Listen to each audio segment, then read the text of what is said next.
할렐루야.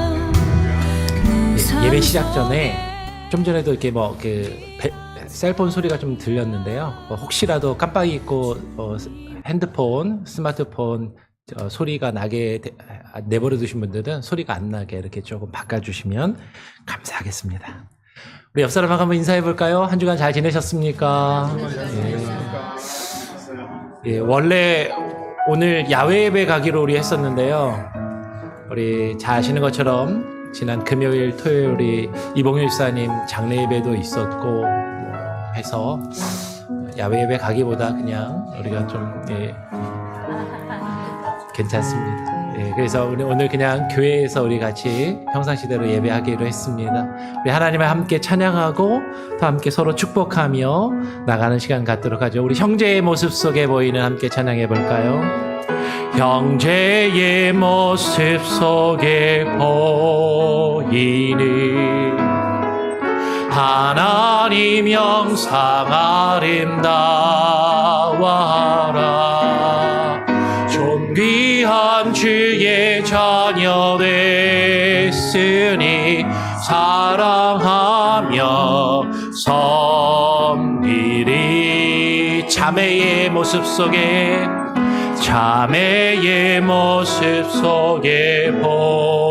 보이는 하나님 영상 아름다워라.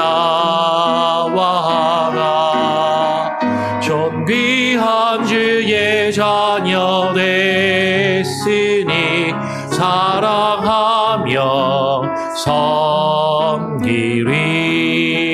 우리의 모임 중에 임하신 하나님 영광 아름다워라. 존귀한 왕이 여기 계시니 사랑하며 섬기리. 우리 옆 사람을 한번 바라보면서 축복할까요? 형제의 모습 속에 보이는 하나님 영상 아름다워라. 존귀한 주의 자녀 됐으니 사랑하며 섬기리. 우리 옆 사람 한번 손도 한번 꽉 잡아주시면서 자매의 모습 속에 보이는 하나님 영상 아름다워라. 존귀한 주의 자녀 됐으니 사랑하며 섬기리. 우리의 모임 중에 임하신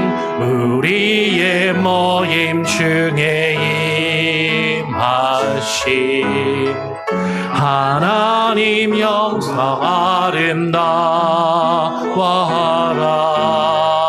존귀한 왕이 여기 계시니 사랑하며 섬기리. 우리 이어서 함께 나주의 도움 받고자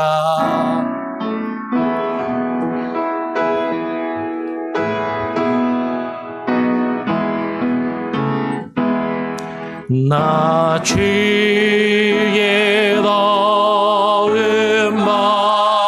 받고자 주 예수님께 빕니다. 그 구원 허락하시사 날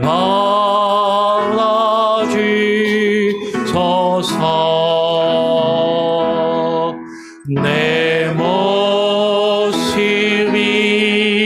되로 주 받아주소서.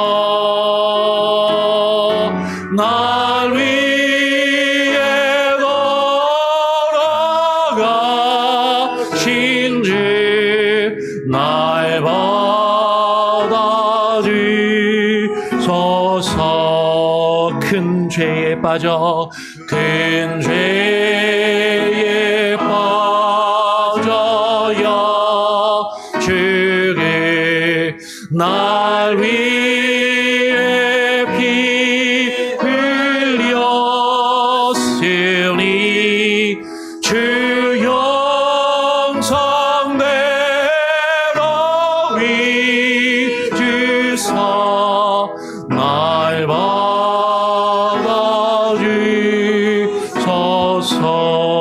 내 모습 이대로 내 모습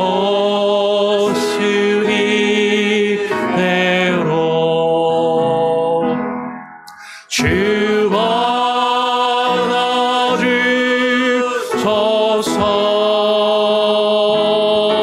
날 위해 돌아가신 주 날 받아주소서. 내 힘과 결심 내 힘과 결심 약하여 늘 깨어지기 쉬우니 주 이름으로 구원해 날 받아주소서.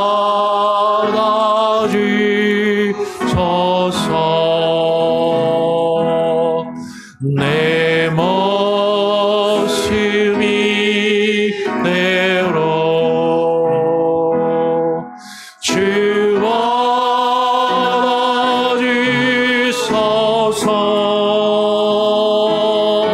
날 위해 돌아가신 주 날 받아주소서.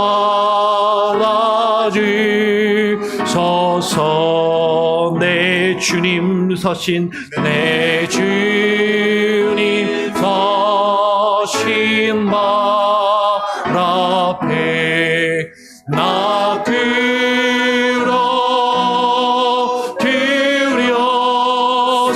끌어들였으니 그 크신 역사 이루게 날 받아주소서.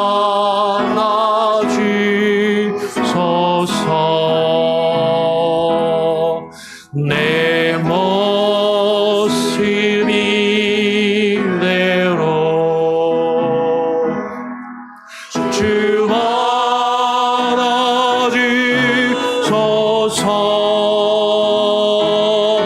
날 위해 돌아가신 주 날 받아주. 우리 한번 우리 가슴에 손을 얹고 내 모습 이대로 내 모습 이대로 주 받아주소서.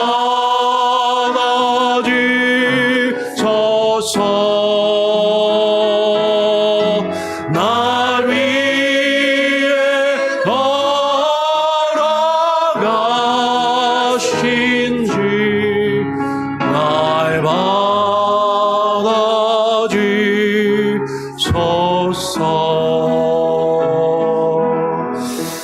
지난 월요일에 애틀란타에 가서 이봉현 집사님 임종 예배를 드렸습니다.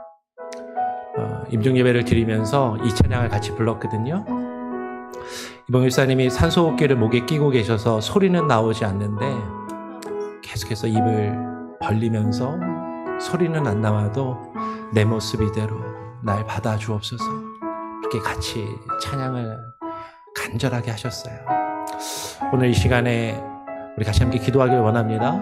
주님, 이봉현 집사님 영혼을 받아주시옵소서. 그리고 사랑하는 남편과 또 아버지를, 형제를 떠나보낸 유가족들의 마음을 위로하여 주시고 오늘 이 시간 우리의 마음도 받아주시옵소서. 진심으로 하나님을 예배하며 하나님의 형상대로 지음받은 우리가 하나님을 참되게 바르게 예배하는 예배의 시간이 되게 하여 주시옵소서. 우리 같이 한번 합심하여 함께 기도하겠습니다. 아버지 하나님 감사합니다. 오늘 이 시간에 우리를 불러주시고 하나님 앞에 나와 예배하며 주님을 찬양할 수 있는 귀한 은혜를 허락하시니 감사합니다. 우리의 몸과 마음을 하나님 주장하여 주시옵소서. 하나님, 특별히 하나님, 지난 월요일에 우리 사랑하는 고 이봉현 지사를 떠나보내며 아버지 품에 하나님 올려드렸사오니 하나님 그 영혼을 받아주시고 아버지 하나님이여 그에게 하나님이여 참된 위로와 평안과 안식을 허락하여 주시옵소서. 하나님의 사랑하는 그 유가족들의 마음을 위로하여 주시고 아버지 하나님이여 주님과 함께 동행하여 나아갈 수 있는 귀한 은혜가 있게 하여 주시옵소서. 오늘 이 시간에 하나님이여 우리가 하나님이여 우리의 사랑하는 일을 하나님 떠내보는 슬픈 마음을 하나님 우리가 뒤로하고 하나님을 찬양하며 하나님께 영광을 올려드리기를 소원하오니 하나님 우리의 마음 가운데 주님 함께하여 주시고 하나님이여 주님의 영상이 우리 안에 회복되게 하여 주시고 주만을 바라보게 하여 주시옵소서. 온 마음을 다하여 하나님 앞에 나아가 하나님 예배하기를 소원하오니 하나님 우리에게 부활의 소망을 허락하여 주시고 하나님의 이 작별의 슬픔이 하나님이여 끝이 아니라 주님 안에서 다시 만나야 하나님이여 그 소망을 품고 하나님 우리가 주님의 뜻을 구하며 주님 안에 거할 수 있는 귀한 은혜가 있게 하여 주시옵소서. 오직 주와 함께 동행하며 주님만을 바라보며 예배할 수 있는 참된 예배의 시간이 되게 하여 주시옵소서. 함께 하심을 바라며 주님께 모든 것을 의탁하오니 아버지 하나님 역사하여 주시고 주님 주장하여 주시옵소서. 함께하여 주시옵소서. 할렐루야. 예배합니다.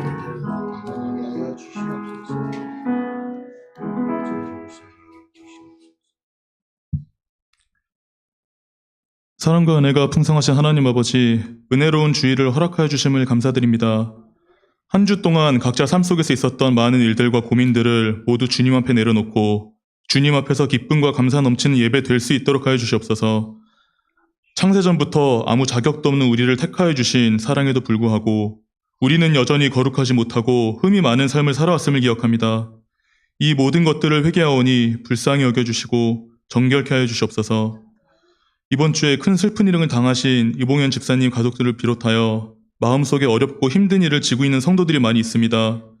연약한 우리가 차마 입 밖으로 모두 꺼내지 못하는 기도들조차도 성령님께서 우리가 마땅히 기도할 바를 알지 못할 때에도 우리를 위하여 친히 간구하여 주신다고 말씀하셨던 것처럼 나보다 나를 더 잘하시는 주님께서 들으시고 위로하여 주실 거라 믿습니다. 교회의 모든 자녀들을 위하여 기도합니다. 주께서 허락해 주신 믿음의 공동체에서 거룩한 사명을 가지고 자라날 수 있도록 하여 주시고 무엇보다 우리들이 부모이자 믿음의 선배로서 자녀들에게 선한 영향을 보일 수 있도록 항상 붙잡아 주시길 기도합니다. 아멘. 찬양대의 찬양을 기쁘고 귀하게 받아주시옵고 보이지 않는 자리에 섬기는 모든 성도들에게 주님의 더욱 큰 은혜를 부어주시옵소서. 앞으로의 모든 예배를 인도하여 주실 것을 믿사오며 이 모든 말씀 예수님 이름으로 기도드립니다. 아멘. 아멘.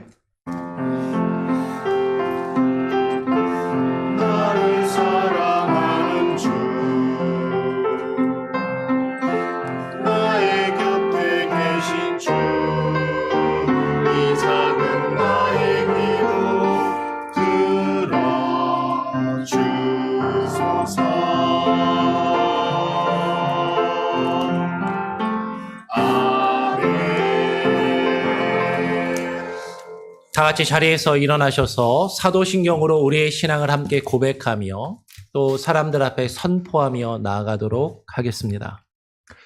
전능하사 천지를 만드신 하나님 아버지를 내가 믿사오며 그 외아들 우리 주 예수 그리스도를 믿사오니 이는 성령으로 잉태하사 동정녀 마리아에게 나시고 본디오 빌라도에게 고난을 받으사 십자가에 못 박혀 죽으시고 장사한 지 사흘 만에 죽은 자 가운데서 다시 살아나시며 하늘에 오르사 전능하신 하나님 우편에 앉아 계시다가 저리로서 산자와 죽은 자를 심판하러 오시리라.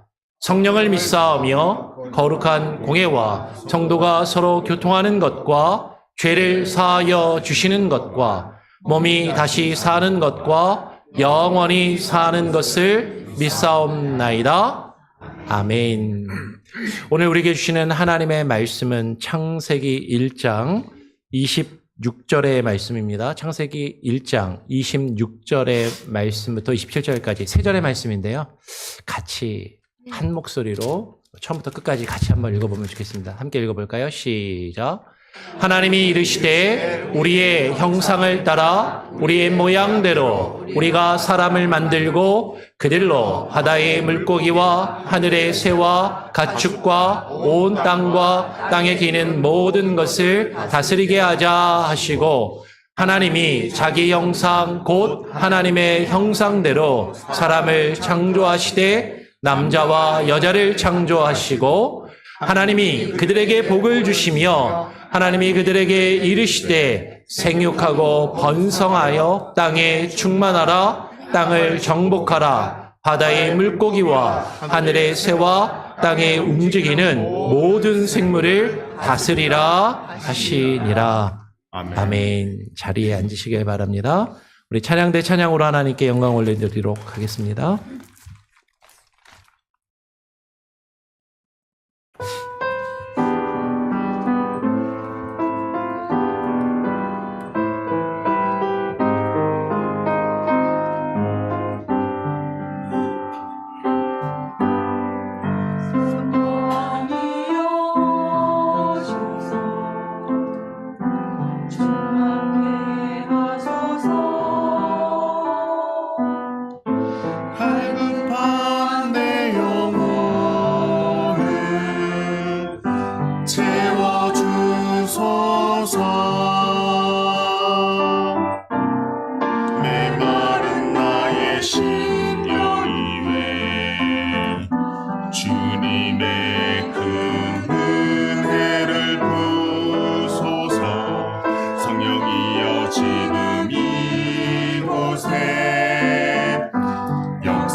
아멘. 예, 우리 하나님께 영광의 박수를 올려드리겠습니다. 우리 옆 사람하고 한번 인사해 볼까요? 성령이 당신과 함께 하기를 바랍니다. 성령이 함께 하시길 바랍니다. 예, 우리 같이 또 축복하고요. 또 서로에게 인사하고 함께 나누길 원합니다.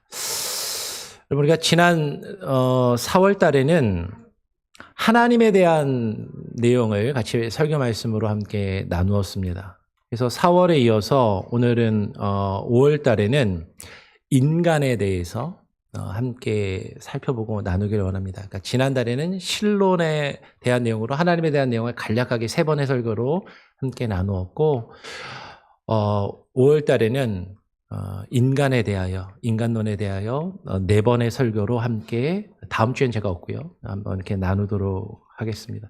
사실은 오늘 설교는요, 기억하시는 분들도 있을 수 있는데 2021년에 제가 우리 교회에 처음 와서 첫 해에 주일학교 아이들과 같이 연합예배를 드리면서 아이들과 어른들에게 함께 조금 짧고 쉽게 설교했던 내용입니다. 근데 그것을 오늘 우리 어른들을 대상으로 조금 더 구체적으로 더 자세하게 제구성에서 함께 다시 설교를 하기를 원해요. 다시 설교하는 이유는 그때 그 설교를 못 들으신 분들도, 그 이후에 교회로 오신 분들도 있고 그때 설교를 못 들으신 분들도 있고, 그리고 이 내용이 하나님의 형상에 대한 이 설교 내용이 사실은 인간에 대한 이해를 할 때 가장 중요한 질문을 우리에게 던지고 그 중요한 어떤 의미를 우리에게 부여하기 때문에 이 내용을 우리가 살펴보는 것은 매우 중요하기 때문에 다시 한번 이 설교를 나누기를 원합니다. 여러분, 그 질문이 뭐냐면 이거예요. 당신은 왜 이 세상에 존재합니까? 당신의 존재와 이유는 무엇입니까? 라는 질문인 것이죠.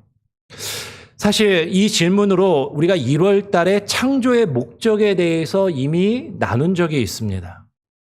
그런데 오늘은 그 하나님이 우리를 지으신 창조의 이유와 목적이 있다라는 것을 1월 달에 나누었다면 그 창조의 이유와 목적이 좀 더 구체적으로 무엇인지를 우리가 같이 함께 나눠 보기를 원하는 것이죠. 그때 말씀을 나누면서 제가 한국에서 사역을 하면서 경험했던 이야기를 했었어요. 기억이 나시는지 모르겠는데 그때 미혼모 어머니 밑에서 아버지 없이 자란 아이가 있었는데 제가 사역하던 교회에 그 아이에게 야, 너는 이 세상에 왜 존재한다고 생각하니? 라고 물었을 때, 넌 이 땅에 왜 태어났다고 생각하니? 라고 물었을 때 그 아이가 한 대답이 뭐였냐면, 기억나시죠? 저는요, 우리 엄마가 어렸을 때 사고 쳐가지고요, 우리 엄마가 실수해서 어쩌다가 우연히 이 세상에 태어났어요. 라고 얘기를 하는 거예요. 그 이야기를 들었을 때 제 마음이 얼마나 무겁고 아팠는지. 그러면 그 아이가 정말로 실수로 이 세상에 태어난 것일까요? 그런데 정말 그 아이만 그렇게 생각하는 게 아니라 우리 가운데 보면은, 우리 주변에 보면은 내가 이 세상에 왜 태어났는지, 이 세상에 내가 왜 존재하는지 그 의미를 발견하지 못하고 내가 이 세상에 실수로 어쩌다가 태어난 것인지 삶의 이유와 목적을 찾지 못하고 방황하는 사람들이 우리 주변에, 우리 가운데 실제로 많이 있다라는 것이죠. 어쩌면 지금 이 자리에도 우리 가운데도 여러분 삶의 의미를 느끼지 못하거나 내가 왜 사는지를 모르겠다라고 생각하며 느끼는 분들이 있거나 혹은 여러분 주변에 그런 사람들이 있을 수 있다라는 것이죠. 여러분, 우리가 1월 달에 그 창조의 목적에 대해서 나누면서 이 세상의 관점, 진화론의 관점에서 보면 인간은 수십억 년이라는 오랜 시간에 걸쳐서 우연히 거듭되고 그 우연의 결과가 계속해서 반복되면서 그 우연의 결과들이 계속해서 반복되면서 이 세상에 존재하는 어떤 것들이 인간으로, 생명으로 진화하고 인간으로까지 진화되었다라고 이야기를 한다라는 것을 나누었습니다. 근데 그때 무슨 얘기를 들었었냐면, 폐차장에, 만약에 그와 똑같은 논리로 폐차장에 자동차에 들어가는 모든 부품이 있는데 그 폐차장에 있는 부품들이 오랜 시간이 지나면 우연히 거듭되면서 그 부품들이 타타타타닥 맞아 들어가면서 볼트와 너트가 결합이 되고 엔진이 장착이 되고 새 자동차가 하나 만들어질 수가 있겠냐라는 거죠. 그럴 수 있습니까? 없다라는 거죠. 그건 말도 안 된다라고 우리는 생각하잖아요. 배차장에 자동차에 들어가는 모든 부품이 아무리 오랜 시간이 지난다고 해서 완성된 새 차가 된다라는 건 이건 불가능해라는 것은 상식이고 그건 말이 안 된다라고 우리는 알고 있는데 그게 자연의 법칙인데. 그러면 자연의 법칙은 어떤 지적인 존재가 인위적으로 어떤 에너지와 생명의 에너지와 공급이 되지 않으면 그 생명력이 공급되지 않으면 결코 이 세상에 존재하는 모든 것들은 다 낡아지게 되어 있고 소멸하게 되어 있고 썩어지게 되어 있다라는 것이죠.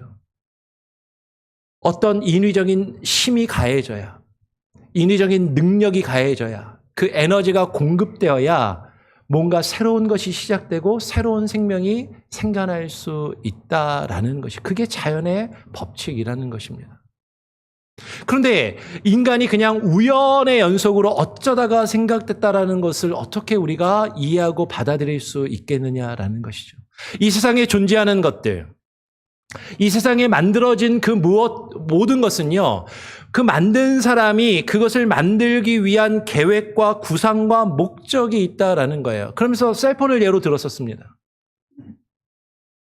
핸드폰도, 우리가 사용하는 스마트폰도 그것을 만들기 위해서 누군가가 설계를 하고 그 계획을 짜고 그 목적을 가지고 그것을 만들었다라는 것이죠. 그것이 창조의 법칙이라는 거예요. 하나님이 우리를 지으셨다면, 하나님이 우리를 만드셨다면 아무 생각 없이 어쩌다가 실수로 만드신 것이 아니라 하나님은 분명한 계획과 의도와 목적을 가지고 우리를 만드셨다라는 것이죠. 여러분, 우리의 존재는요, 스마트폰보다도 별 볼 일 없는 존재인가요? 저기 굴러다니는 자동차보다도 하찮은 존재인가요? 그러면 우리는 더 귀한 존재들입니다. 우리는 어쩌다가 우연히 이 세상에 태어나 존재하는, 이 세상에 실수로 존재하는 그런 자들이 아니라 하나님께서 분명한 이유와 목적을 가지고 저와 여러분을, 우리를 창조하신 너무나도 귀한 존재들이라는 것이죠. 오늘 우리가 읽은 본문 말씀을 보면 창세기 1장 그 앞부분을 보면요, 하나님께서 6일에 걸쳐서 이 세상에 존재하는 모든 것을 지으시고 하나님이 보시기에 좋았더라라고 말씀하세요. 하나님 보시기에 좋았더라. 그리고 마지막 다섯째 날과 여섯째 날에 다른 모든 피조물들을 창조하시면서 이 세상에 존재하는 것들을, 식물과 동물들을 각기 그 종류대로 만드셨다라고 이야기합니다. 각기 그 종류대로. 그런데 마지막 여섯째 날에 사람을 지으신 다음에는 다른 식물과 동물들은 각기 그 종류대로, 새는 그 새를 그 종류대로, 물고기는 그 물고기 종류대로, 땅에 기는 모든 짐승들은 그 종류대로 하나님이 만드셨다라고 이야기를 하는데, 사람은 그 종류대로 만들었다라고 이야기하는 것이 아니라 뭐라고 이야기하냐면 하나님의 형상대로 지으셨다라고 말씀하고 있는 것이죠. 하나님의 형상대로 지으셨다. 하나님께서 사람을 하나님의 형상대로 지으셨는데, 그러면 오늘 우리가 함께 나누기 원하는 것은 그 하나님의 형상대로 우리가 지음받았다라는 것이 도대체 어떤 의미인가를 우리는 다시 한번 살펴보고 생각해보며 나누기를 원한다라는 것입니다. 여러분, 하나님의 형상이란 무엇인가요? 하나님의 형상에 대해서 흔히 오해들을 이렇게 합니다. 우리가 하나님의 형상대로 지음받았어? 그러면 하나님도 우리처럼 눈, 코, 입, 팔, 다리 이렇게 가지고 계신가 보다 라고 생각하는 오해인 것이죠. 어린아이들에게 하나님을 한번 그려봐 그러면 수염이 길고 머리가 하얀 산신령 같은 할아버지를 그려놓고 하나님이라고 생각하는 경우가 많아요. 어쩌면 그것은 우리 인간이 상상하는 자연스러운 모습일 수도 있겠지만, 그런데 성경은 하나님의 형상이 그와 같다라고 우리에게 이야기하지 않는다라는 것이죠. 성경이 우리에게 증거하는 하나님의 형상의 의미가 아니다라는 것입니다. 예수님께서 요한복음 4장 24절에서 뭐라고 말씀하셨냐면 분명히 이렇게 말씀하세요. 하나님은 영이시니. 하나님이 영이라는 것은 하나님은 우리와 같은 육체를 가지고 있지 않다라는 것입니다. 하나님 우리처럼 눈, 코, 입, 팔다리를 가지고 있는 우리와 같은 육체의 모습을 가지고 있는 분이 아니라 영이신 분이시고 그 영은 우리의 육체와 같이 눈으로 보이는 분이 아니시다라는 것이에요. 또 하나님이 우리가 우리의 형상대로 사람을 지었다라고 이야기하니까 다신론을 이야기하나 보다라고 생각하는 경우들이 있는데 여러분 여기서 우리가 우리의 형상대로 하나님께서 하나님의 형상대로 사람을 지었다라고 이야기할 때 우리라는 표현은 우리가 지난달에 살펴보았던 것처럼 삼위일체 되신 하나님의 복수성의 의미가 여기에 담겨 있다라는 것이죠. 그렇다면 하나님의 형상이란 무엇일까? 원어로 보면 그 의미를 조금 더 잘 이해할 수 있는데요. 원어 그러니까 자꾸 어렵게 생각하시는 분들이 있는데 이거 안 외워도 됩니다. 한번 그냥 듣고 이해만 하면 돼요. 이 원어가 가지는 의미 때문에 그런 것이죠. 히브리어로 하나님의 형상이라는 단어가 젤렘이라는 단어를 썼고 하나님의 모양으로 사람을 지었다라고 할 때 데무트라는 단어를 썼습니다. 이게 히브리어인데 이 젤렘이랑 데무트라는 이 단어가 오늘날 이스라엘에 가면 유대인들이 현대 히브리어를 쓰거든요. 이제 유대인들이 지금 히브리어를 쓸 때 이 젤렘이라는 단어에서 동사가 나와서 메젤렘이라는 단어를 써요. 메젤렘이 뭐냐면 메젤렘 찰칵 사진을 찍다라는 단어예요. 젤렘이라는 단어 사진을 찍다라는 것이고 사진을 찍으면 우리가 컴퓨터나 셀폰에서 이미지를 보잖아요. 그 이미지가 우리 모양이라고 보약된 데무트라는 그런 단어입니다. 그러니까 지금 하나님의 형상과 모양대로 지음을 받았다라는 그 표현은 사진이라는 것을 통해서 우리가 사진이라고 하는 그 어떤 의미를 통해서 우리가 거기에 담겨 있는 의미를 생각해 볼 수 있다라는 거죠. 그때도 5년 전에도 제가 설교를 하면서 제 사진을 이렇게 하나 보여드렸습니다. 이게 누구 사진이에요?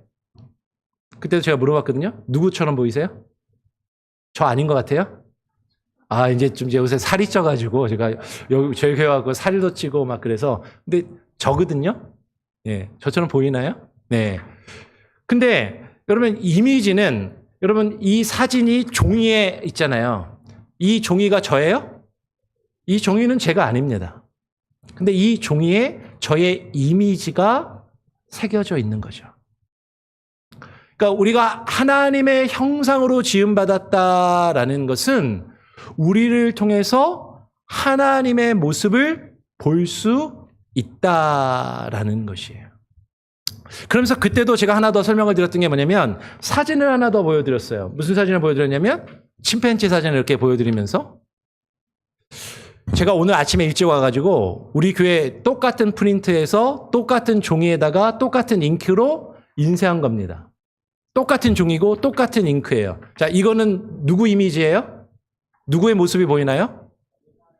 저의 모습, 사람의 모습이 보입니다. 이건 누구의 이미지죠? 예, 침팬지의 모습이 있는 것이죠.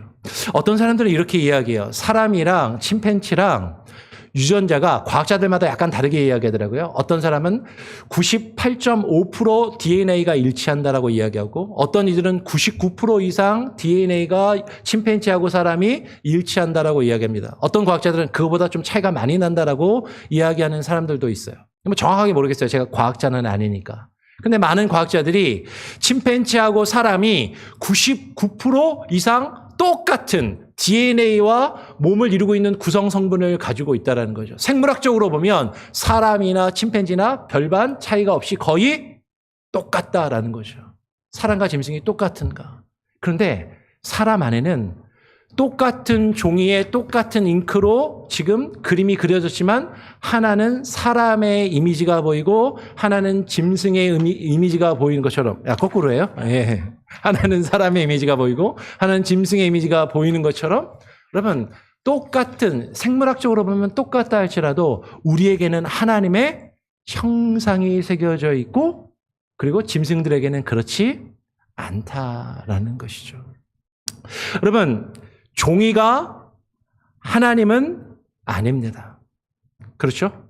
종이가 사람은 아니에요? 종이가 사람이 아닌데 그 종이에 새겨진 이미지를 통해서 사람의 모습을 볼 수 있는 것처럼 사람이 하나님은 아니다라는 거죠.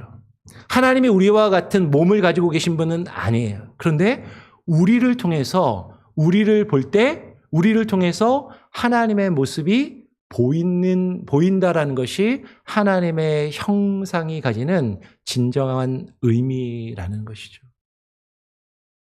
여러분, 좀 더 구체적으로 그러면 우리 안에 어떤 하나님의 형상과 하나님의 모습이 보여야 하겠는가 하는 것이죠. 신학자들은 크게 두 가지를 이야기를 합니다.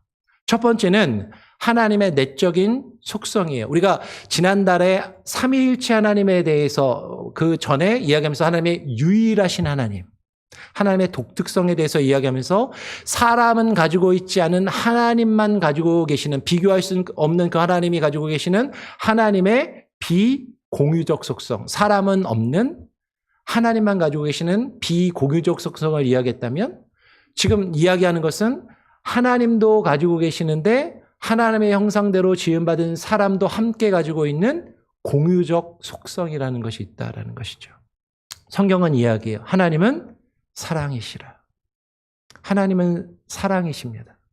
그래서 하나님은 사랑하세요. 그래서 인간도 서로 사랑할 수 있는 거죠. 하나님은 거룩하십니다. 그리고 하나님은 의로우세요. 그래서 하나님의 형상대로 지음받은 인간도 양심을 가지고 있고 옳고 그름을 구별하며 옳은 것을 추구하려 하는 마음과 모습이 우리 안에 있다라는 것이죠.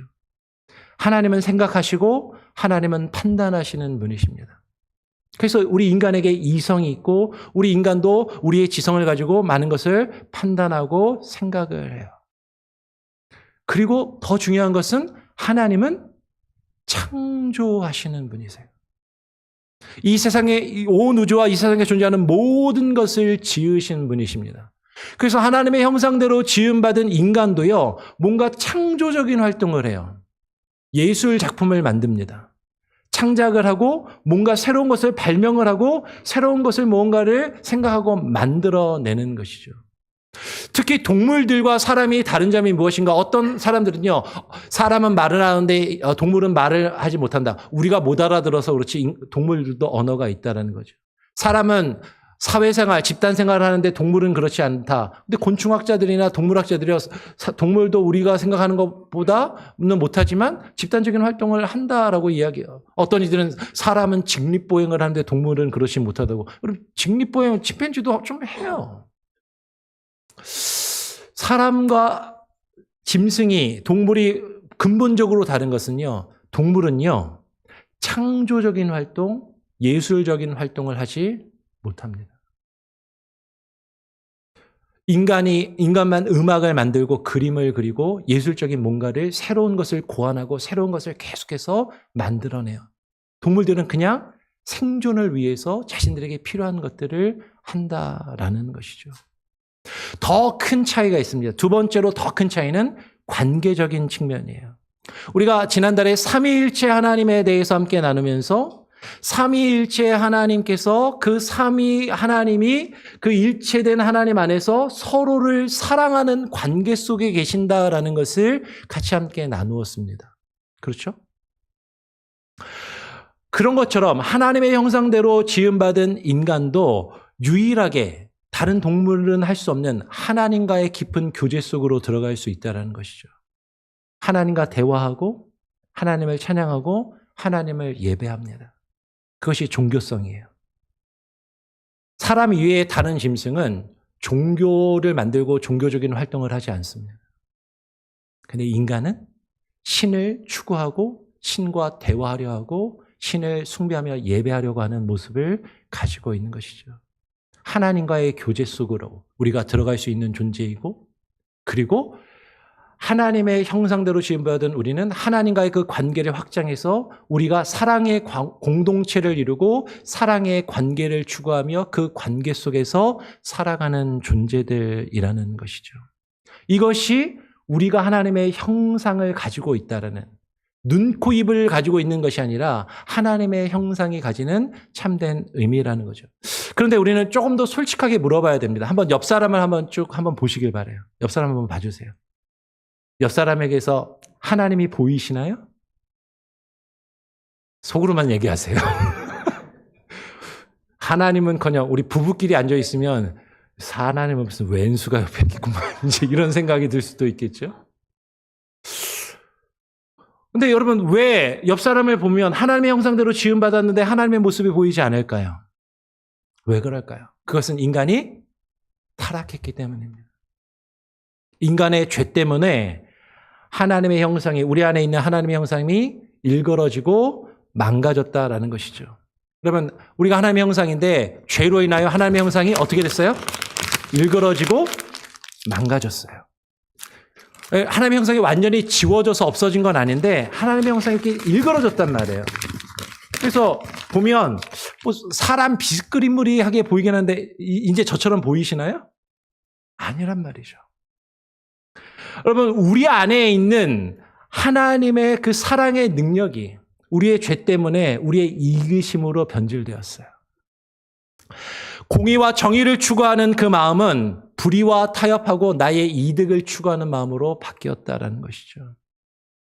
하나님의 그 형상을 본받아 창조적인 활동과 모습을 나타내야 되는데 이 세상의 것들을 파괴하며 함부로 망가뜨리는 모습이 우리 안에 나타나게 되었다라는 거죠. 더 큰 것은 하나님과의 관계가 끊어졌습니다. 하나님께서 우리 안에서 우리가 서로 사랑하며 사랑의 공동체를 이루기를 원하시는 그 우리 안에 사랑의 관계가 단절되고 끊어지며 우리가 서로를 사랑하는 것이 아니라 서로를 미워하고 증오하고 서로를 향해 갈등하며 아파하는 모습을 가진 그런 존재로 바뀌었다라는 것이죠. 그러면 이렇게 망가진 하나님의 형상이 어떻게 회복될 수 있을까요? 그것은 오직 예수 그리스도를 통해서 우리의 망가진 하나님의 형상이 회복될 수 있다라는 것이에요.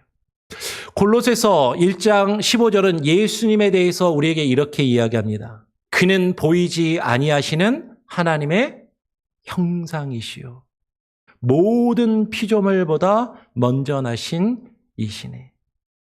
여러분 성경은요 예수님이 바로 보이지 않는 하나님의 완전한 형상이라고 말씀하시는 거예요. 아까 형상의 의미가 뭐라고요? 그 형상을 통해서 보이지 않는 영이신 하나님을 볼 수 있게 나타내 보이시는 것. 여러분 우리가 하나님의 형상대로 지음받았지만 우리가 하나님의 형상이 우리 안에 있는 하나님의 형상이 일그러지고 망가졌어요. 그래서 우리를 통해서 하나님의 형상이 보이지가 않는 거예요. 그러니까 보이지 않는 그 하나님께서 자신을 이 세상 가운데 온전히 나타내 보이시기 위해서 우리가 볼 수 없는 영이신 하나님을 볼 수 있도록 그 영이신 하나님이 그 말씀이신 하나님이 우리가 볼 수 있는 인간의 모습으로 육신이 되어 우리 가운데 온전한 하나님의 형상으로 우리 가운데 오셔서 우리가 볼 수 없었던 하나님의 모습을 우리에게 나타내 보여주셨다라는 것이죠. 우리는 예수 그리스도를 통해서 하나님을 볼 수 있게 되는 거예요. 그리고 하나님이 누구이신지를 알게 되는 것이죠. 오늘 에베소서 4장 24절은 이렇게 말합니다. 하나님을 따라 의와 진리와 거룩함으로 지으심을 받은 무엇을 입으라? 새 사람을 입으라.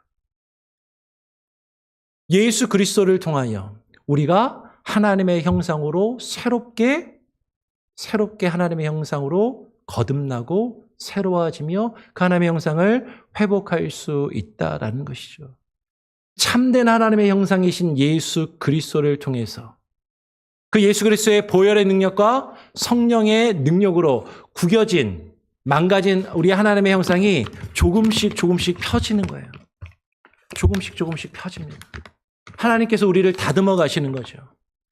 아직은 여전히 조금 구겨져 있고 일그러져 있지만 이것이 펴질수록 저의 모습이 조금씩 나타나 보여지는 것처럼 우리 안에 온전한 하나님의 모습이 아직 나타나진 않지만 그래도 조금씩 주 예수의 보혈과 성령의 능력으로 주님이 우리를 다듬어 가실 때 우리 안에 있는 하나님의 형상이 회복되어져 간다라는 것이죠. 여기서 중요한 질문이 하나 생깁니다. 그래, 아담이 하나님의 형상대로 창조되었다는 것은 성경이 분명하게 말하고 있고, 그러니까 내가 알겠는데, 아담과 하와가 타락하여서 하나님의 형상이 망가졌으니까, 하나님의 형상이 망가진 이후에도 인간을 과연 하나님의 형상이라고 말할 수 있겠는가 하는 것이죠. 오늘 창세기 5장을 보면 거기에 대한 답이 나옵니다. 창세기 5장을 보면 이렇게 이야기해요. 이것은 아담 자손의 계보를 적은 책이니라 라고 시작하면서 하나님이 사람을 창조하실 때에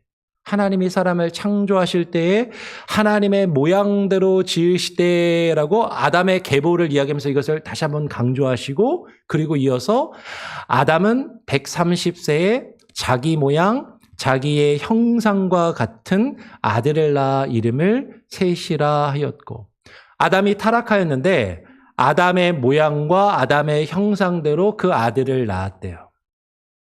근데 그 전에 아담은 하나님의 형상대로 지음을 받았다라고 이야기하고, 하나님의 형상대로 지음받은 아담이 자기의 형상과 모양대로, 자기의 모양과 형상대로 그 아들을 낳았으니까, 하나님의 형상대로 지음받은 아담이 낳았으니까 셋도 하나님의 형상을 가진 것이라고 논리적으로 말할 수 있는 거죠.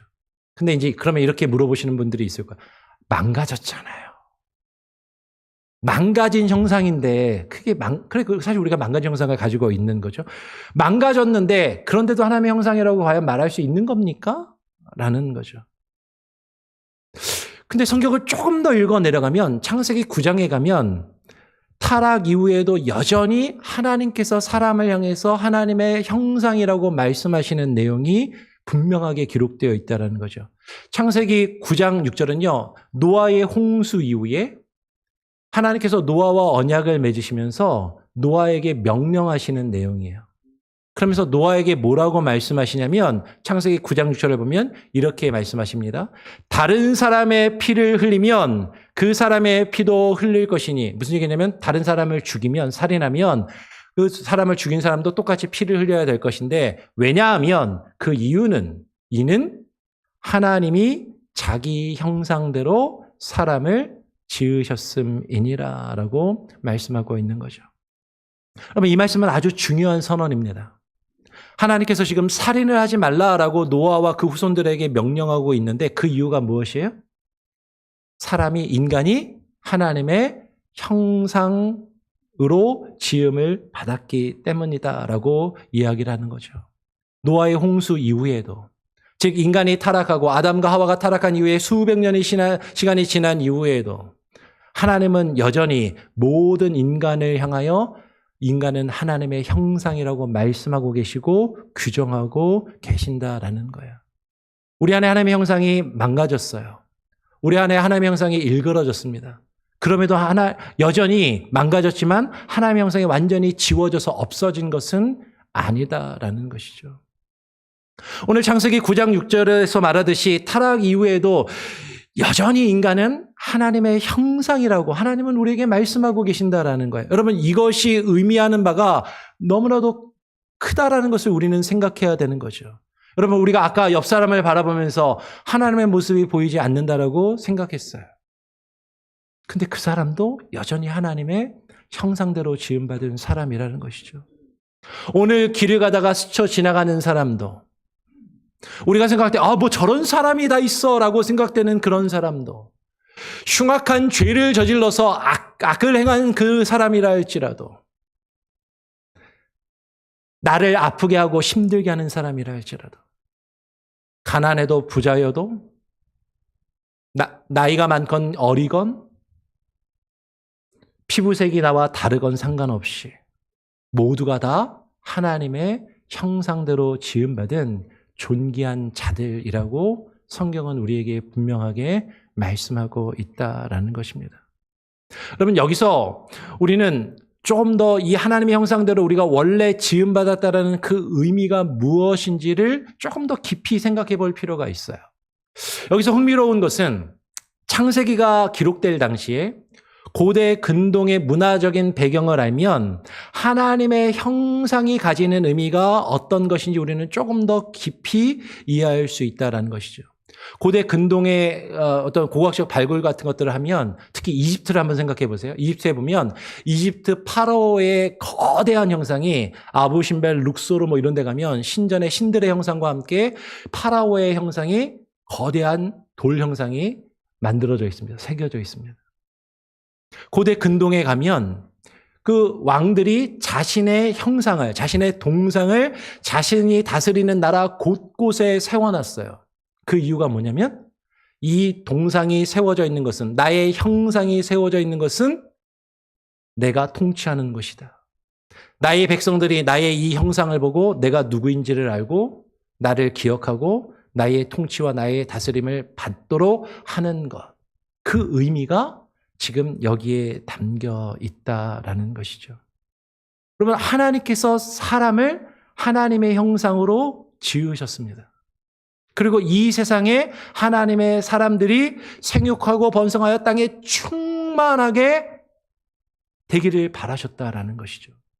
오늘 하나님의 형상대로 사람을 지은 이후에 오늘 본문 말씀 창세기 1장 28절을 보면 하나님이 그들에게 하나님의 형상대로 지음받은 사람들에게 복을 주시며 하나님이 그들에게 이르시되 생육하고 번성하여 땅에 충만하라. 뭐가? 하나님의 형상이 가득 이 땅을 채우게 하라. 그래서 땅을 정복하고 바다의 물고기와 하늘의 새와 땅에 움직이는 모든 생물을 다스리라 하시니라. 여러분, 이 말씀은 사람이 이 세상을 마음대로 파괴하면서 내가 사용하고 이용하고 싶은 대로 아무렇게나 사용해도 된다라고 말씀하시는 내용이 아닙니다. 하나님께서 사람을 하나님의 형상대로 지으셔서 우리를 통하여 하나님의 다스리심, 하나님의 통치하심을 나타내 보이시기를 원하신다라는 것이죠. 하나님은 인간 왕이 거대한 돌로 자신의 형상을 세워 자신의 통치의 영역을 나타내며 표시했던 것과는 다르게 움직이지 못하는 그 돌 형상을 세우는 것이 아니라 하나님은 살아 움직이며 주님의 뜻대로 일하는 사람을 하나님의 형상으로 지으셔서 사람을 세상 가운데 두시고 우리를 통하여 세상이 하나님을 바라볼 수 있도록, 우리를 통하여 세상이 하나님이 누구이신지 깨달아 알 수 있도록, 우리를 통하여 하나님의 통치하심과 다스리심이 이 땅 가운데 나타나며 이루어질 수 있도록 하기 위하여 하나님이 사람을 하나님의 형상으로 지으시고 이 땅 가운데 두셨다라는 것이죠. 근데 이 놀라운 내용이 신약에서도 예수님께서 이 진리를 마태복음 22장에서 놀랍게 선언하고 계신다라는 거예요. 마태복음 22장 17절부터 보면 바리새인들이 예수님에게 찾아옵니다. 그리고 예수님에게 물어보는 것이죠. 가이사에게 세금을 바치는 것이 옳으니까 옳지 아니하니까. 그랬더니 예수님이 가이사에게 세금으로 바치는 동전을 가져와라 라고 말씀하시는 거죠. 그리고 그 동전을 가져오니까 그 동전을 보시면서 이 동전에 새겨진 이 형상과 이 글이 누구의 것이냐, 이 동전에 새겨진 이 형상과 이 이름이 누구의 것이냐. 그랬더니 사람들이 대답해요. 가이사의 것이니이다. 우리가 잘 아는 말씀이죠.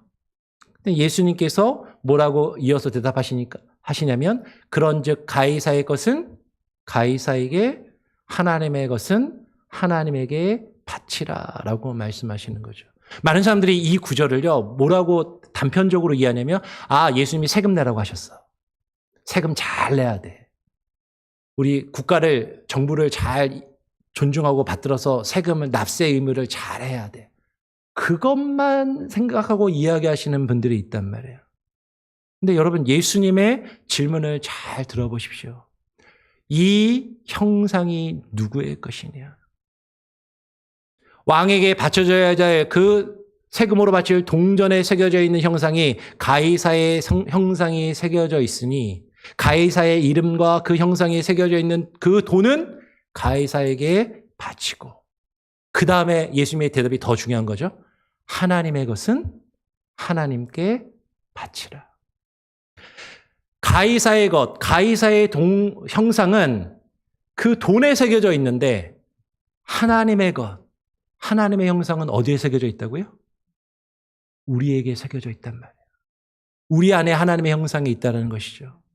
우리에게 하나님의 이름이 새겨져 있다는 것이에요. 여러분, 고대 왕들이 등극을 하면 아까 얘기했던 창세기 시대 그 고대의 왕들은 동상을 세웠다면 뭐 로마 시대도 마찬가지지만 로마 시대에 오면요. 그 로마의 황제들은요. 왕이 등극을 하면 자신의 형상이 새겨진 동전을 찍어냈습니다. 그리고 자신의 얼굴, 자신의 형상이 찍혀져 있는 그 동전이 유통되는 곳은 그 동전을 가지고 물건을 사고 파고 거래를 할 수 있는 그 동전의 영향력, 그 돈의 영향력이 이루어지는 곳은 그 왕이 통치하는 영역이라는 의미가 담겨 있었다라는 거죠. 그럼 오늘날도 전 세계에서 가장 영향력 있는 돈이 뭐예요? 달러잖아요. 달러가 유통되는 곳은 미국의 영향력이 다 미치는 곳 아닙니까? 그렇죠? 근데 미국 돈 보세요. 미국 돈에 뭐가 그림이 새겨져 있어요? 미국 대통령들 이름이 있잖아요. 그 얼굴이 새겨져 있잖아요. 그럼 마찬가지라는 거예요. 하나님의 그 돈에 이 세상의 통치자의 형상과 모습이 새겨져 있다면 하나님의 형상이 새겨져 있는 사람, 그 사람들이 이 세상을 돌아다니며 이 세상에서 활동하며 이 세상에 영향력을 미칠 때 그것을 통하여 하나님의 영향력과 하나님의 통치하심과 하나님의 다스리심을 나타내신다라는 것이죠. 여러분, 하나님의 형상이 새겨진 것은 바로 우리 자신이라는 것이에요. 하나님의 형상이 새겨진 우리 자신을 하나님께 바치라라는 것은 우리가 하나님의 형상대로 지음받은 하나님의 것을 하나님께 바치라는 것은 하나님의 형상대로 지음받은 우리 자신을 하나님께 드리며 우리를 통하여 하나님을 세상이 볼 수 있도록 우리를 통하여 하나님의 통치와 다스리심이 하나님의 나라가 이 땅 가운데 임하고 하나님의 나라가 나타나 보이고 하나님의 나라가 확장되어져 갈 수 있도록 일하라라는 것이죠. 오늘 말씀을 정리하겠습니다. 여러분, 하나님이 저와 여러분을 우리를 창조하신 분명한 이유와 목적이 있습니다. 그것을 믿으시길 바라요. 우리는 우연히 어쩌다가 이 세상에 태어나서 이 세상을 의미 없이 살아가는 존재들이 아닙니다. 하나님은 분명한 계획과 목적을 가지고 저와 여러분을 지으셨고 그 분명한 이유와 목적을 가지고 우리는 지음받은 귀한, 존귀한 존재들이라는 것이에요. 저와 여러분의 존재의 이유와 목적이 무엇이라고요? 하나님의 형상대로 지음받아서 우리를 통하여 세상이 하나님을 볼 수 있도록 하는 것. 우리를 통하여 하나님의 나라가, 하나님의 통치하심과 다스리심이 이 땅 가운데 드러나며 선포되는 것. 우리를 통해 하나님의 사랑과 하나님의 공의와 하나님의 정의가 하나님의 그 사랑과 그 사랑의 공동체가 이 땅 가운데 드러나며 나타나 보이는 것. 그것을 위하여 하나님이 우리를 만드셨고 우리 이 자리 가운데 부르셨다라는 것이죠. 오늘 처음 우리 교회를 방문하신 분도 있고 신앙생활을 얼마 하지 않으신 분들도 계십니다. 그들에게 여러분에게 꼭 드리고 싶은 말씀이 있어요. 혹은 신앙생활을 오래 했다 할지라도 혹시 지금 나 자신이 아무 의미 없는 삶을 살아가는 의미 없는 존재라고 혹시 생각하고 계십니까? 혹은 그렇게 생각하는 그런 아픔과 고통을 가지고 살아가는 누군가가 여러분 옆에 있습니까? 그렇다면 우리는 오늘 말씀을 기억하고 그들에게 이 말씀을 전해야 하는 것이죠. 하나님은 창세전부터 당신을 알고 계시고 당신에게 놀라운 계획과 목적을 가지고 계신다라는 것이에요. 저와 여러분을 위해 분명한 목적을 가지고 우리를 이 땅에 보내셨고 이 땅에 존재하게 하셨다라는 것입니다. 여러분 그것을 믿으시길 바랍니다. 우리가 이것을 믿는다면 우리에게 요구되는 세 가지에 적용할 것이 있다라는 것이에요. 첫 번째는 뭐예요? 우리가 하나님의 형상대로 지음받았으니까 나 자신을 귀하게 여겨야 됩니다. 여러분 앞으로 아침에 일어나서 거울을 딱 볼 때마다 야 나는 하나님의 형상이야. 나는 하나님의 형상대로 지음받았어 라고 그렇게 생각하시길 바라요. 근데 나 자신을 바라보면서 나 자신을 비하하고 나 자신을 업신여기고 낮은 자존감과 열등감으로 나 자신을 하찮게 여기면 우리 안에 있는 하나님의 형상을 우리가 함부로 대하는 것입니다. 여러분 귀한 존재예요. 여러분은 스스로 업신여기지 마시길 바랍니다. 나는 아무것도 아니야 라고 생각하면서 나 자신을 자해하지 마시길 바랍니다. 왜냐하면 나는 하나님의 형상대로 지음받은 존귀한 존재이기 때문인 것이죠. 근데 내가 존귀한 존재로 지음받았다면 누구도 나 말고 내 옆에 있는 다른 사람들도 옆에 있는 형제와 자매들도 하나님의 형상으로 대하시길 바랍니다. 우리 옆 사람 한번 보면서 당신은 하나님의 형상입니다. 속으로만 아직은 잘 보이지 않지만 그죠? 우리는 속으로 그렇게 얘기할 수 있지만 그래도 하나님의 형상이라는 거예요. 여러분 내 주변의 모든 사람이 하나님의 형상입니다. 아직 그들을 통해서 하나님이 잘 보이지 않을 수도 있어요. 우리와 겉모습이 다를 수도 있습니다. 생김새가 다를 수도 있고요. 나와 생각이 다를 수도 있습니다. 말하는 것과 행동하는 것이 다를 수도 있어요. 심지어는 나를 아프게 하고 힘들게 하는 그 누군가일 수도 있습니다. 그러나 그도 하나님의 형상이라는 것을 우리가 깨닫고 인정해야 되는 것이죠. 이것이 우리가 우리의 이웃을 내 몸과 같이 사랑해야 하는 이유인 것이죠. 우리가 다른 사람을 함부로 대한다면 그것도 역시 하나님의 형상을 짓밟고 함부로 하는 것입니다. 우리가 이것을 깨달았다면 정말로 중요한 것, 우리 자신을 세 번째 어떻게 해야 돼요? 하나님께 바쳐야죠. 여러분 이 말씀을 기억하십시오. 가이사의 것은 이 세상의 것은 세상에 돌려진다 할지라도 하나님의 것은 하나님께 바치라. 하나님의 것이 뭐라고요? 우리라고요. 우리 자신을 하나님의 형상대로 지음받은 우리 자신을 하나님께 바치시길 바랍니다. 하나님께 돌리시길 바랍니다. 가이사의 형상이 새겨진 이 세상의 것, 이 세상의 물질, 그건 이 세상에 돌리는 거예요. 하나님의 형상이 새겨진 우리는 존귀한 하나님의 것이니까 우리 자신을 하나님의 이름이 새겨진 우리를 하나님께 올려드리는 것이 마땅하다라는 것이죠. 더 나아가서 나 자신만 하나님께 드리는 것이 아니라 내 옆에 있는 하나님의 형상대로 지음받은 우리의 이웃을, 형제와 자매를 아직 예수 그리스도를 알지 못하고 죽어가고 있는 그들을 하나님께로 이끌어야 하는 전도와 선교의 이유와 목적도 여기에 담겨 있다라는 것이죠. 여러분 오늘 이 시간에 우리 자신이 하나님의 형상대로 지음받은 존귀한 존재임을 여러분 깨달아 아시길 바랍니다. 그걸 믿으십니까? 그렇다면 죄로 망가진 그 형상이 예수 그리스도를 통해서만 온전히 회복될 수 있음을 여러분 믿으십시오. 나는 아직 부족하지만 나는 아직 망가진 하나님의 형상을 가지고 있지만 예수님께서 나를 바꾸어 가시고 성령님께서 나를 회복시키실 것이라는 오늘 지금 이 자리에서 하나님께 그분의 형상인 우리 자신을 우리의 삶을 그분께 올려드리기를 결단하시기 바랍니다. 우리 마지막으로 맨 밑에 있는 창세기 1장 27절을 같이 한번 읽어보고 말씀을 끝내겠습니다. 같이 한번 읽어볼까요? 시작. 하나님이 자기 형상, 하나님의 형상대로 사람을 창조하시되 남자와 여자를 창조하시고 남자와 여자의 구별이 없습니다. 종이나 자유자의 구별이 없어요. 나이 많은 어른이나 아이의 차별이 없이 피부 색깔이 다르다고 인종이 다르다고 나와 생각이 다르다고 사상과 정치적인 이념이 다르다고 우리가 누군가를 미워하며 배격하는 것이 아니라 우리가 다 하나님의 형상임을 깨닫고 서로를 존귀히 여기며 그 하나님의 형상으로서 하나님의 모습을 나타내 보이고 그 하나님의 통치하심과 다스리심 하나님의 나라를 이 땅 가운데 나타내 보이는 저와 여러분 우리 교회 공동체가 되기를 간절히 주님의 이름으로 축원합니다. 우리 같이 함께 찬양해 볼까요? 여러분 많이 아시는 찬양인데요. 흙으로 사람을 지으사라는 찬양입니다. 우리 이 찬양을 함께 또 불러보고 함께 고백하며 나아가도록 하겠습니다.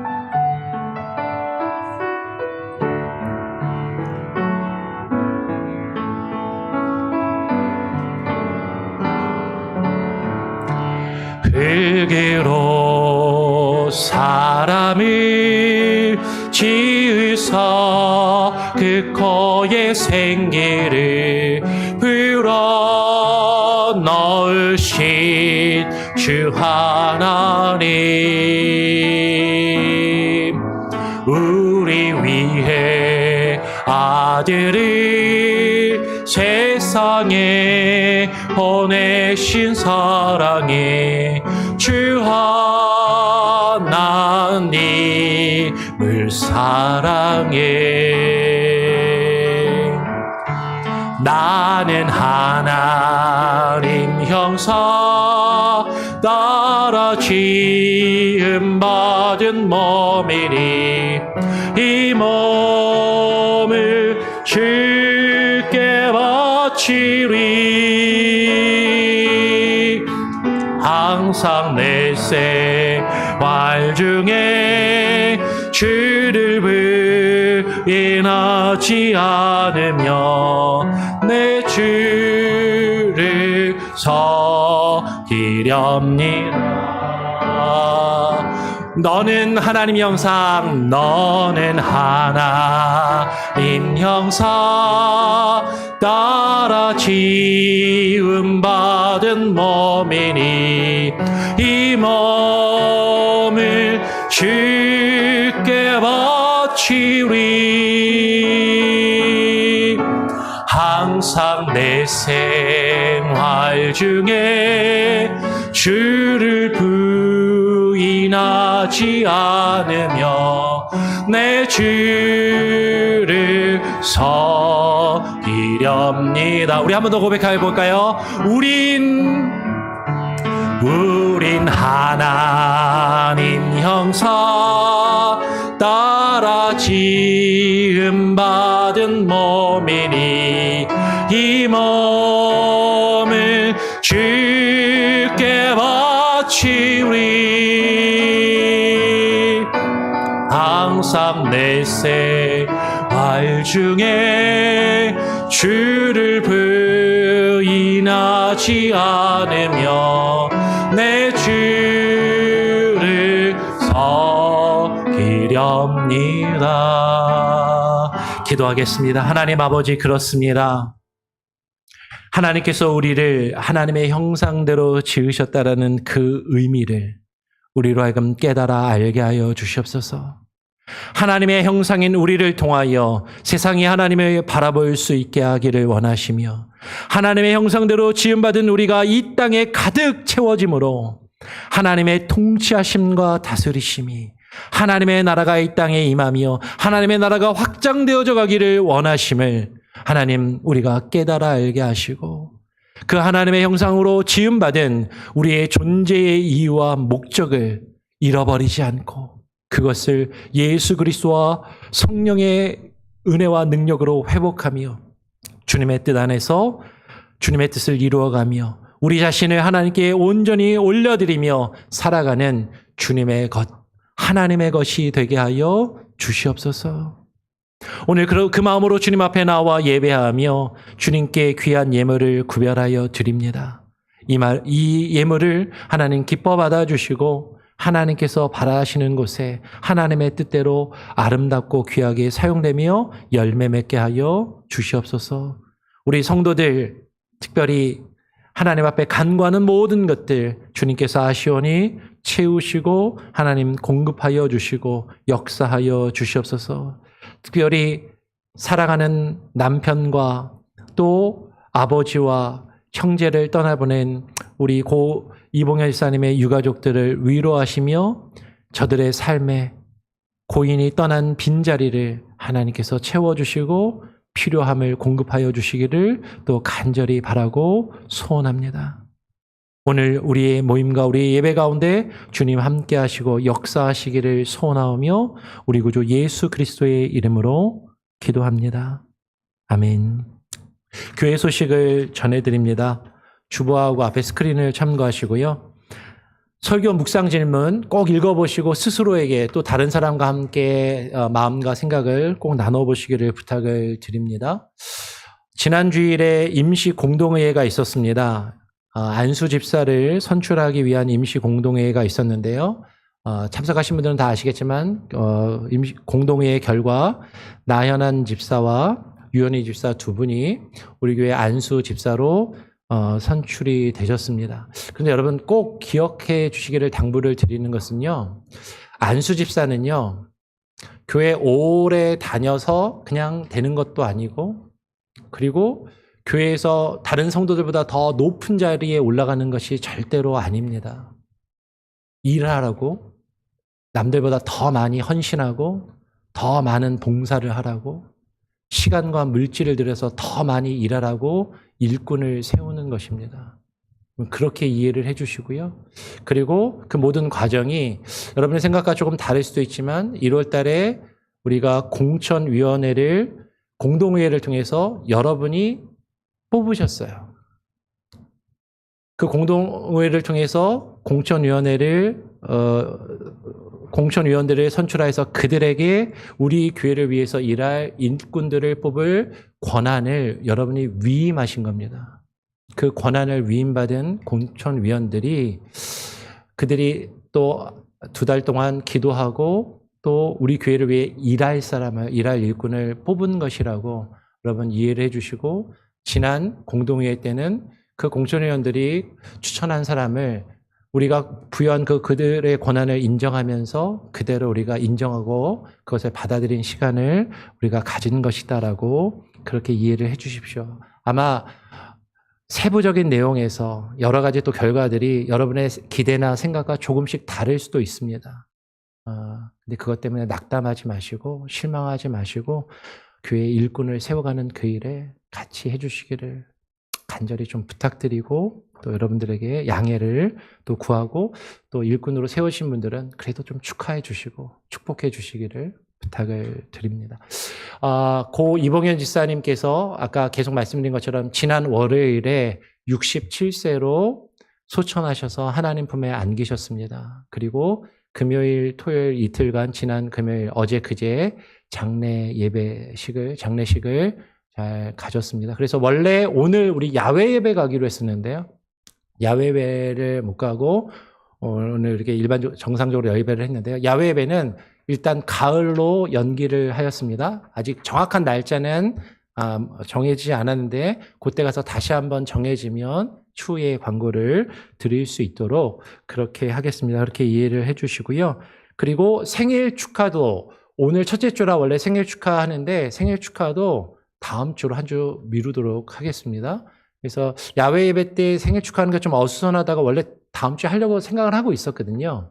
근데 이제 장례식 때문에 야외 예배를 안 하지만 또 장례식 때문에 야외 예배도 안 하는데 생일 축하도 한 주간 미루어서 다음 주에 할 수 있도록 그렇게 하겠습니다.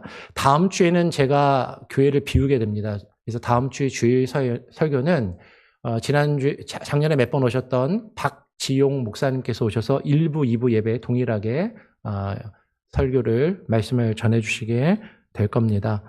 저는 다음 주 월요일, 그 다음 주, 그러니까 5월 11일부터 17일까지 휴스턴에서 NCKPC 총회가 있어서 거기 총회에 참석을 해야 되는데요. 총회 참석하면서 거기 있는 아들을 좀 들여다 좀 봐야 될 일이 좀 있어서 저는 금요일 날 새벽 일찍 교회를 차를 끌고 휴스턴에 텍사스로 가게 될 겁니다.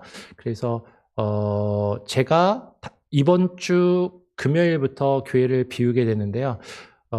지금 교회 일정이나 이런 것들이 좀 바빠서 장로님들과 디테일하게 좀 상의를 못했습니다. 그래서 제가 없는 기간 동안에 새벽 예배를 어떻게 할지 오늘 예배 마치고 또 장로님들과 한두 가지 더 상의할 것이 있어서 거기서 결정이 되면 카톡으로 여러분 단톡방에 알려드리도록 하겠습니다. 새벽 예배가 없을 수도 있는데 공식적으로 새벽 예배가 없다 하더라도 여러분 그 시간에 교회에 오셔서 자유롭게 기도하실 수 있고요. 기도하는 시간을 가져주시면 되겠습니다. 그렇게 해주시고요. 그리고 구역 인도자 성경 공부도 제가 시간이 안 나갔고 준비를 못했습니다.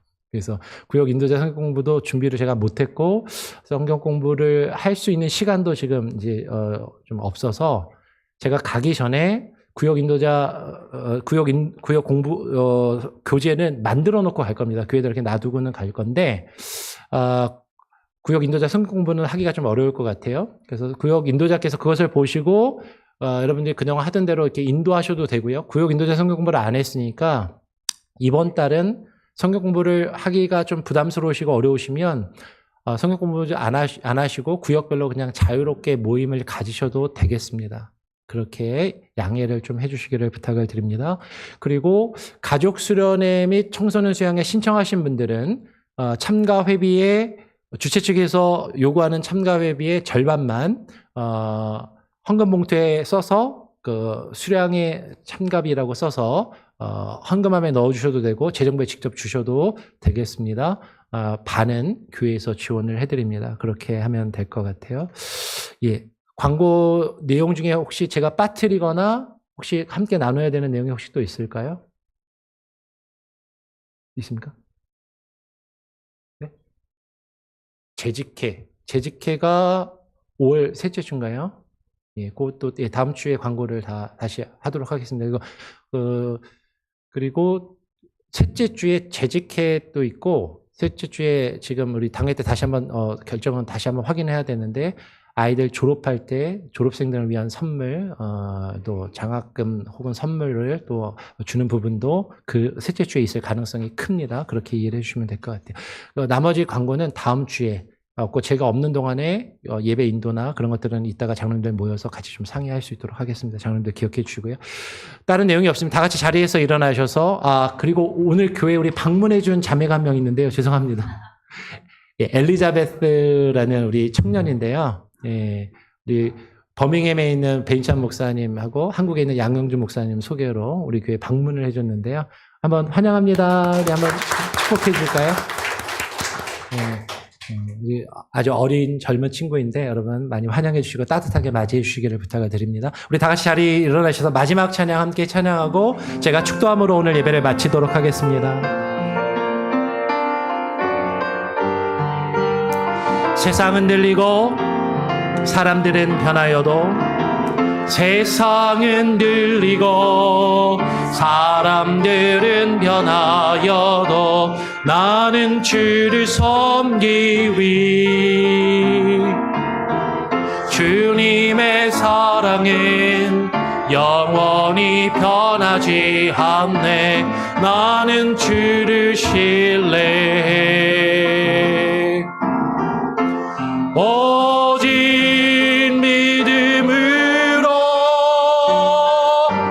믿음으로 내가 살리라.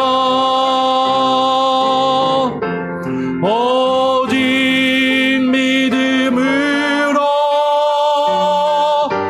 믿음으로 내가 살리라. 믿음 흔들리고 사람들 주를 떠나도 나는 주를 섬기리. 주님의 나라는 영원히 쇠하지 않네. 나는 주를 신뢰해. 오직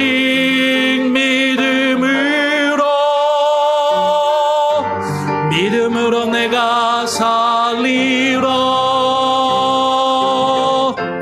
오직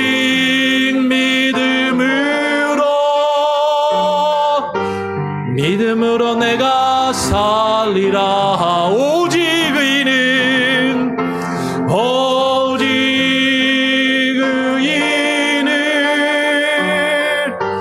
믿음으로 말미암아 살리라. 오직 의인은 믿음으로 말미암아 살리라. 이제는 완전한 하나님의 형상으로 이 땅에 오셔서 보이지 않는 하나님을 우리에게 나타내 보이시며 그 하나님의 구원의 역사를 우리 가운데 이루신 예수 그리스도의 무한하신 은혜와 아버지 하나님의 크신 사랑과 그 은혜와 사랑이 우리 안에 역사하도록 일하시는 성령님의 교통하심이 오늘 우리가 하나님의 형상대로 지음받았음을 깨달아 알며 그 형상의 의미를 깨달아 하나님의 형상으로서 하나님의 모습을 이 세상 가운데 나타내 보이며 하나님의 다스리심과 통치하심을 이 땅 가운데 이루어가기를 소원하고 결심하며 다짐하고 돌아가는 오늘 예배 가운데 나온 모든 예배자들과 출타 중에 있을지라도 우리 교회에 속한 모든 권속들과 이 시간에 온라인으로 예배하며 이후에 예배드릴 모든 이들의 삶과 그들의 삶의 영역 가운데 이제로부터 은혜와 평강으로 함께 계실지어다. 아멘.